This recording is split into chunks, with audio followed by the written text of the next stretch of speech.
प्रिय शिवानुरागियों, श्री मंदिर ऐप पर आपका स्वागत है। पुण्य ज्योतिर्लिंग यात्रा की इस सीरीज में आज बारी है अनादि देव महादेव के 11वें ज्योतिर्लिंग के बारे में कथा सुनाने की। भक्तों, क्या आप जानते हैं कि मर्यादा पुरुषोत्तम कहलाने वाले श्री राम, जो श्री हरि का त्रेता अवतार थे, स्वयं महादेव के अनन्य भक्त थे। इतना ही नहीं, महादेव के जिस ज्योतिर्लिंग के बारे में आज हम आपको बता रहे हैं, उसकी उत्पत्ति और महिमा की पुण्य गाथा भी श्री राम से ही जुड़ी हुई है। जी हाँ, हम बात कर रहे हैं भारत के दक्षिणी राज्य तमिलनाडु के रामनाथपुरम में स्थित रामेश्वर ज्योतिर्लिंग के बारे में। वर्तमान में रामेश्वरम का ये मंदिर करीब 350 वर्ष पूर्व निर्मित हुआ था और ये मंदिर एक अनूठी शिल्पकला का सुंदर उदाहरण है। इस मंदिर के परिसर में धनुषकोटि, अगस्त्य तीर्थ और चक्र तीर्थ जैसे करीब 24 तीर्थ स्थल मौजूद हैं, जिनका दर्शन करने के पश्चात ही रामेश्वर ज्योतिर्लिंग पर गंगा जल चढ़ाने की मान्यता है। यह अत्यंत पवित्र गंगा जल हरिद्वार से लाया जाता है। तो भक्तों, क्या आप जानना चाहेंगे इस पुण्य तीर्थ पर स्थित रामेश्वर ज्योतिर्लिंग की उत्पत्ति की कथा? अगर हाँ, तो आइए करते हैं इस सुंदर गाथा की शुभ शुरुआत।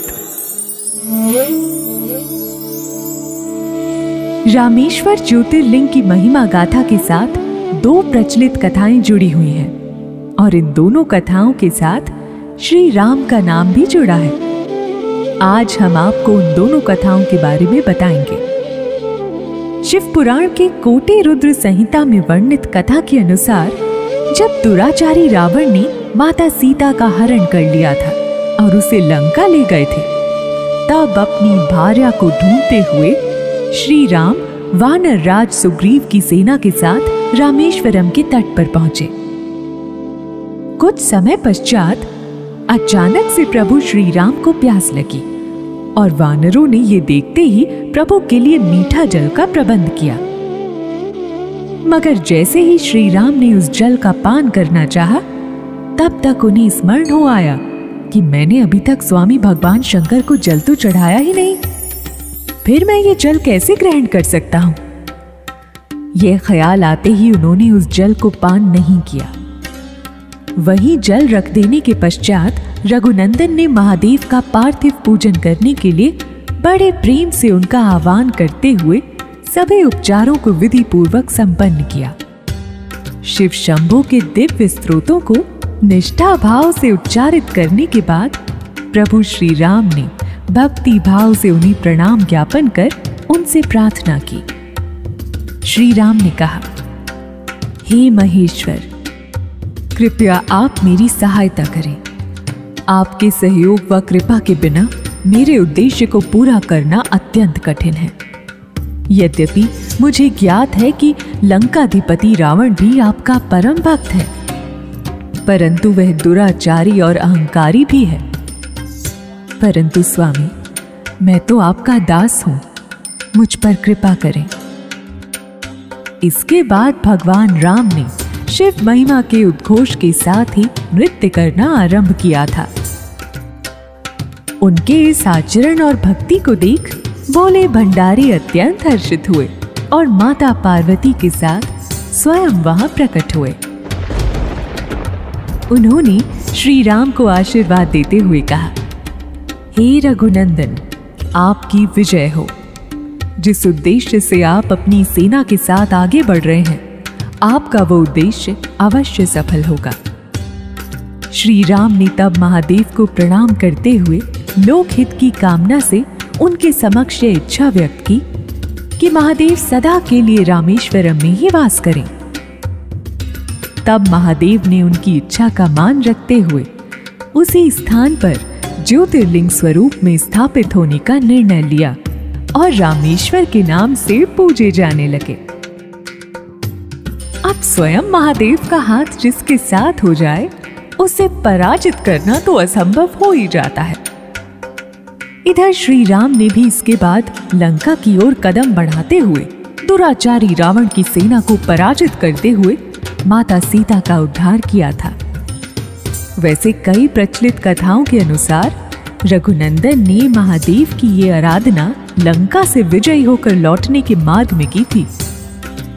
कथानुसार श्री राम जब रावण का वध कर माता सीता के साथ लंका से लौटे तो कई रामेश्वरम के तट पर पहुंचते ही उन्हें यह ज्ञात हुआ कि उनके हाथों ब्रह्म हत्या का घोर पाप हुआ है, क्योंकि रावण एक निष्ठ ब्राह्मण था। इसके बाद उन्होंने सभी ऋषि मुनियों का आह्वान कर उनसे इसके प्रायश्चित का मार्ग पूछा। ऋषियों ने तब उन्हें शिव पूजा का मार्ग सुझाया और कहा कि अब महादेव की स्तुति से ही उनके हाथों हुए इस पाप से निष्कृति संभव है। कहा जाता है कि उसी समय श्री राम ने एक पार्थिव शिवलिंग का गठन किया और उनकी स्तुति आराधना में लीन हो गए। रघुनंदन की पूजा से संतुष्ट होकर अंततः महादेव उनके समक्ष प्रकट हुए और उनसे मनचाहा वर मांगने को कहा। श्री राम ने तब उनसे ब्रह्म हत्या जैसे पाप से मुक्ति की इच्छा व्यक्त की और शिव शंभु ने उन्हें इस पाप से मोक्ष का रास्ता बताया।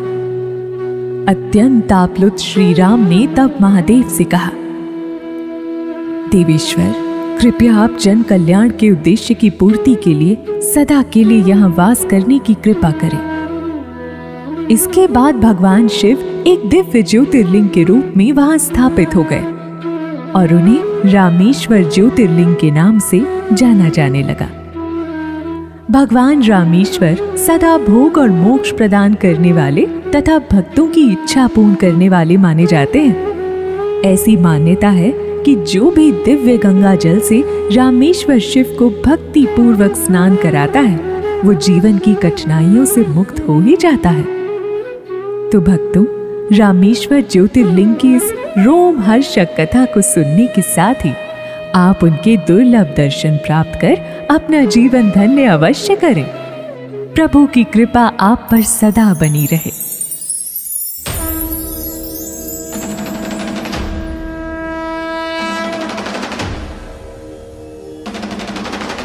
श्री मंदिर ऐप की ज्योतिर्लिंग यात्रा सीरीज में आज आपने सुनी महादेव के रामेश्वर ज्योतिर्लिंग की दिव्य महात्म्य कथा। सीरीज के अगले एपिसोड में हम आपका परिचय प्रभु के 12वें ज्योतिर्लिंग की महिमा से कराएंगे। तब तक के लिए हमें दीजिए आज्ञा और आप बने रहिए श्री मंदिर के साथ। ओम नमः शिवाय।